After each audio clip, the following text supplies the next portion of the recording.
আসসালামু আলাইকুম। আজকে নিয়ে এসেছি চিচিঙ্গে আর ডিম দিয়ে একটা রেসিপি করে দেখাবো। তার জন্য এখানে দিয়েছি 4টা ডিম আর চিচিঙ্গেটা ধুয়ে কেটে বেছে দিয়েছি।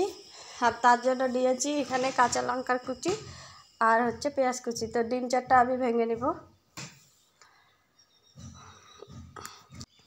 ডিম 4টা ভেঙে নিয়ে আমি এভাবে ফেটিয়ে দিব। আর চিচিঙ্গের যে প্যাটাটা যে বীজটা সেটা আমি ফেলাই দিই, এটা রেখে দিয়েছি। এটা দিয়ে একটা ভর্তা করব। তো এটা এখন থাক, আগে চিচিঙ্গাটা ভেজে নেই, তারপরে এটা করব। এখানে দিয়ে দেব সর্ষে, একটু বেশি পরিমাণে নিব কারণ 4টা ডিম তো ভাজতে হবে। তেল গরম হয়ে গেলে আমি পেঁয়াজটা আর কাঁচা লঙ্কাটা ঢেলে দিব। এখন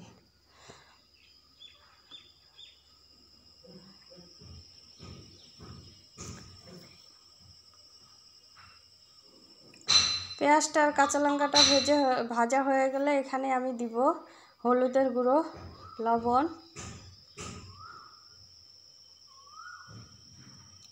লবণ হলুদ দিয়ে আর একটু ভালো করে ভেজে নিব।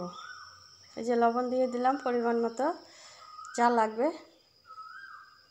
ভাজানো হয়ে গেছে, এখন আমি এখানে ডিমটা দিয়ে দিব। ফেটিয়ে রাখা ডিমটা এটা ঢেলে দিব, দিয়ে এটা ভালো করে ভেজে নেব। তো একবারে দিলে দলা লেগে যাবে, তাই আস্তে আস্তে দুবারে দিলাম। আর এইভাবে জোরে জোরে নাড়তে হবে, অনবরত নেড়েই যেতে হবে আপনাকে। তো এইভাবে কিছুক্ষণ নাড়ার পরে দেখব কেমন হয়ে আসতেছে ডিমটা।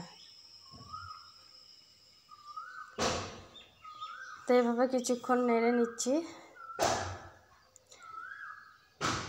চুলার আঁচটা কমিয়ে দিবেন।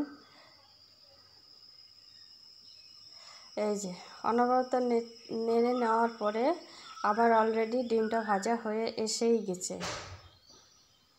চিচিঙ্গে দিয়ে এভাবে ডিম একবার ভাজবেন, দেখবেন খেতে খুবই দুর্দান্ত, খুবই স্বাদ।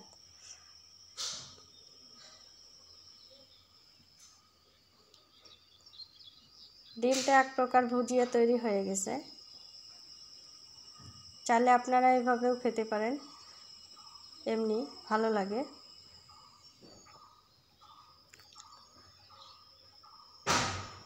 তো এখন আমি এই চিচিঙ্গাটা ধুয়ে রাখছি, সেটা আমি কেটে দিব। এটা পুরোটাই এখানে দিয়ে দেব। দেখতে অনেকটা, কিন্তু পরে কম হয়ে যাবে। এগুলো খুব গলে আবার ছোট হয়ে যায়, কমে যায়। তো এটা আমি ভালো করে নেড়ে চেড়ে একটু ঢেকে রাখবো। এখন আমি কিছুক্ষণ ঢেকে রাখবো, কিছুক্ষণ বলতে একটু। তো এখানে কাঁচা লঙ্কা আর রসুন আমি পুড়ে দিয়েছি। এই যে চিচিঙ্গার যে প্যাটাটা রেখেছি বীজটা, সেটা তো দেখালাম, ওটা আমি ভর্তা করব। তার জন্য এখানে কাঁচা লঙ্কা আর রসুন পুড়ে নিয়েছি। তো ওটা এদিকে আমি ছুলিয়ে নেই, এদিকে একটু দেখাচ্ছি উল্টিয়ে কেমন হয়েছে। অনেকটা কমে গেছে, আর বেশি টাইম লাগবে না, আস্তে আস্তে হয়ে যাবে ভাজাটা। তো এখন আমি একটু জিরে গুঁড়ো ছিটিয়ে দিচ্ছি। ভাজা প্রায় আমার হয়ে এসে গেছে, জিরে গুঁড়োটা দিব, দিয়ে আর একটু কিছুক্ষণ নেড়ে চেড়ে ভালো করে ভেজে নেব। ততক্ষণে আমি এদিকে রসুনটা আমার ছোলানো হয়ে গেছে।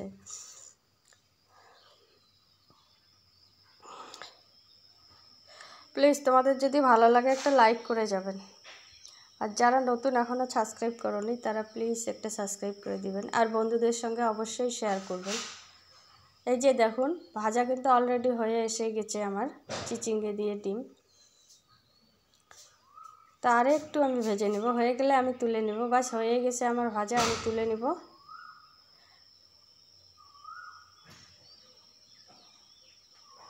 এখন আমি আর একটা কড়াই বসিয়ে এখানে একটু পরিমাণ মতো তেল দিব, অল্প দিব, বেশি দিব না। কারণ চিচিঙ্গের যে প্যাটাটা সেটা, তার জন্য এখানে কয়েকটা শুকটি মাছ আছে, সেটা ধুয়ে নিয়েছি। তো এটা আগে দিলাম তেলের মধ্যে, এটা ভাজানো হয়ে যাবে। সঙ্গে আমি এখানে পেঁয়াজ কুচি নিয়েছি, সেটাও দিলাম। আর এখানে এই যে ছুলিয়ে রাখা রসুনটা আর পুড়ে রাখা মরিচ আর রসুন যে পুড়ে ছুলিয়ে রাখছিলাম, সেটা এখন দিয়ে দিচ্ছি আমি এই চিচিঙ্গের প্যাটা। এটা সব একখানে আমি ভালো করে ভেজে নেব। তার সঙ্গে আমি একটু হলুদ, লবণ আর একটু হচ্ছে জিরে গুঁড়ো এখানে ব্যবহার করব।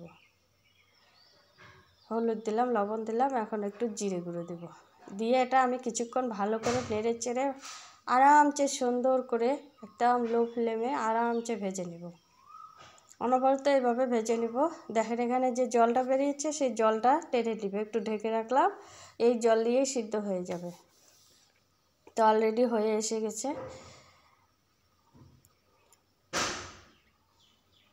এভাবে আমি একটু ভেজে নিয়ে এখন আমি একটা গ্লাসে নামিয়ে নিচ্ছি। এই যে একটা গ্লাস হাতে দিয়েছি, ধনিয়া কুচিটা দিলাম। একটা গ্লাসের সাহায্যে আমি এটাকে হাতে শক্তি দিয়ে ভালো করে বেটে ভর্তা করে নেব। তো আজকে আমি যে আমার ভর্তা রেডি, চিচিঙ্গের ডিম দিয়ে চচ্চড়ি আর তার সঙ্গে চিচিঙ্গের পেটার ভর্তা।